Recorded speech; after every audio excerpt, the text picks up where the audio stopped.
The Jazz are actively searching for Lauri Markkanen in trades, and in an off-season when many other stars are rumored to be available, he signed a contract extension with Utah that prevented him from being traded.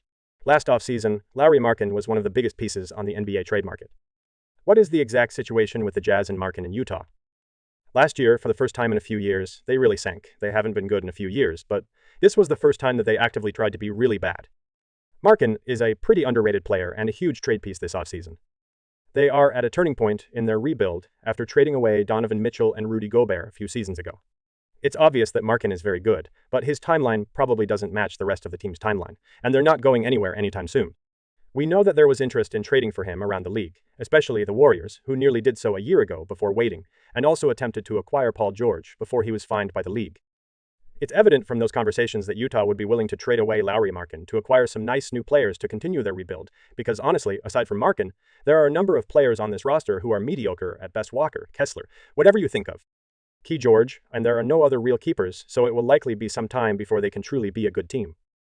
I would also assume that Markkanen himself would like to win some basketball games at some point, rather than just kind of wasting away in Utah. It's obvious that the Jazz would be open to trading Markkanen, and that there would be a market for him, but there are a few problems with a possible trade.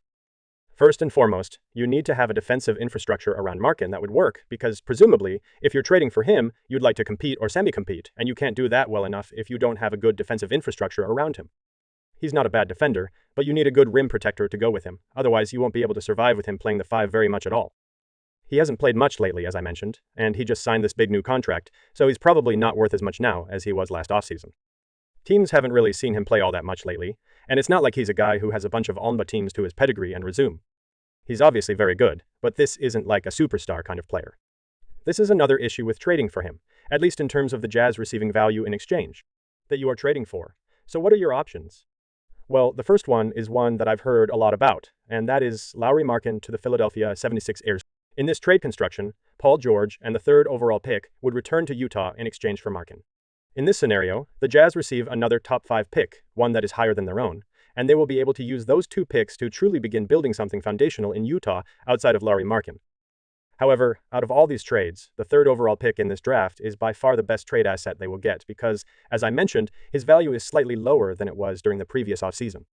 This deal makes a lot of sense for Philadelphia for 2 reasons.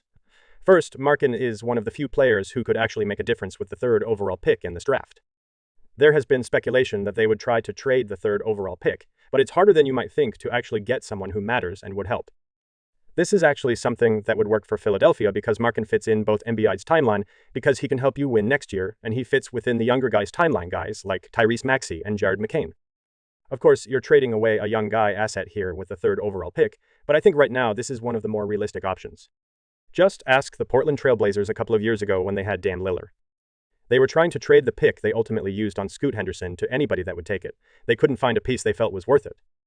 Lauri Markkanen and trades out there depends on if Philly wants to trade the pick, depends on how much they like Markkanen alongside Joel Embiid in the front court, and of course it depends on if the Jazz think that it is worth it to not only trade Markkanen in him, but take on the contract of Paul George in exchange for just the 3rd overall pick in this draft, which would be potentially Ace Bailey VJ Edgecombe, someone like that, because even though you would in theory be able to flip Paul George potential, lie in a year or at the trade deadline for some other assets, or maybe even within the same offseason, he is arguably one of the worst contracts in the entire league. And if you were to try and rehab some of that value, whether Philly wants to trade the pick or not hinges on how much they enjoy playing with Joel Embiid in the front court. Even though you could theoretically trade Paul George for other assets in a year or at the trade deadline, he has one of the worst contracts in the league. Therefore, it also depends on whether the Jazz think it is worth it to take on Paul George's contract in exchange for only the 3rd overall pick in this draft, which could be Ace Bailey, VJ Edgecombe, or someone similar in essence. This would require Julius Randle to opt in, which would seem unlikely if he knows he's opting in to just go and play for the Jazz, unless the Jazz are saying, hey, once you get here, we'll just buy you out. We're not worried about having Julius Randle on the team we want. We just want him there to make the salaries work in this trade construction. We've already discussed a lot of Minnesota trades this offseason. I'll include some of those other videos in the card at the top of the screen here. Rob Dillingham is valuable for Utah here, so you could also move Julius Randle to the 3rd team. Markkanen is a pretty good fit for them in the front court, and I don't think the 17th overall pick is something that they are really valuing all that much in exchange for someone like Markkanen. Minnesota obviously doesn't want to give up on this guy so early, given what they gave up to move up in the draft to get Dillingham last year. They have that defensive infrastructure there that we discussed earlier, with McDaniels on the wing and Gobert in the front court, and that core group of Anthony Edwards, McDaniels, Markkanen, and Gobert would be really, really formidable and Randall gave them the extra offensive boost they sorely needed at times this season. But I believe Markkanen would fit in better with their timeline as a floor spacer and would sort of take Karl Anthony Towns' place at least offensively. He's also much less expensive, and depending on how they use him in Minnesota, he might even be a little bit more suitable defensively. At least from the standpoint of pay and assets, they have an agreement they can work out to make this work, but I'm not sure how thrilled they would be to add Markkanen or how much of a target he is for them. There are many moving parts here, but I believe it is a construction that would be interesting again if Randall agrees to go to Utah and then possibly be bought out. He has to opt into the contract, and there are a lot of things happening there, the next team. If Utah would be interested in basically Rob Dillingham in a mid-first round pick in exchange for Markkanen, that might not seem like much, but Minnesota might think it's too much because they probably really value Dillingham. They were trending up towards the end of the season in a way that I don't think many people noticed, so I'm really curious about what their plan might be this offseason. They have some really good young players, and Markkanen would be the kind of offensive boost they would need.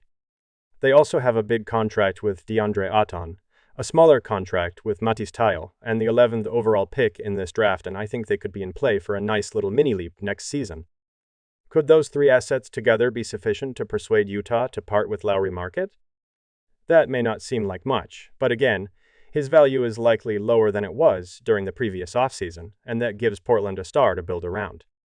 You have a number of other complementary young pieces that are still developing, and you don't really need DeAndre Ayton anymore because you have Donovan Clingan and some other bigs there that Markkanen could play really well alongside. As a semi-foundational piece, I really like the idea of Lauri Markkanen in Portland. There have been some other trades out there for Portland, such as perhaps they have added someone like Damon Sabonis. It makes a lot of sense for a Portland team that wants to try and make a little bit of progress, instead of just trying to win 35 games the following season. This isn't a lot to give up for a player in the market who is young, fits their timeline, and is signed for the long term, so they worry that he might leave in free agency for Utah. You're probably not all that excited about DeAndre Ayton, so you might try to trade him to another team. Style is fine. It's really about the 11th overall pick. They will likely demand more draft compensation as a result, but the upside for them it's a little bit more advantageous than some of the other trades we've discussed because, in my opinion, those three teams are the most realistic in terms of market and trades, but you can see some of the difficulty in actually finding a team. Do they immediately get out of the market in contract, or at least do so next offseason, as both of these deals on and Tybulle's are expiring deals, and they sign Mark into the contract once they would lose him in free agency this offseason, but they also do this to keep the asset and then move him for something else, which is exactly what they're doing here while also getting out of the salary? For this to truly happen, a few things need to line up, but I believe that it might end up being a mystery team. There are several teams that could actually put together a realistic trade structure in exchange for Lauri Markkanen. And this is a domino effect that most people aren't discussing this offseason that could significantly alter a number of things as we move into the next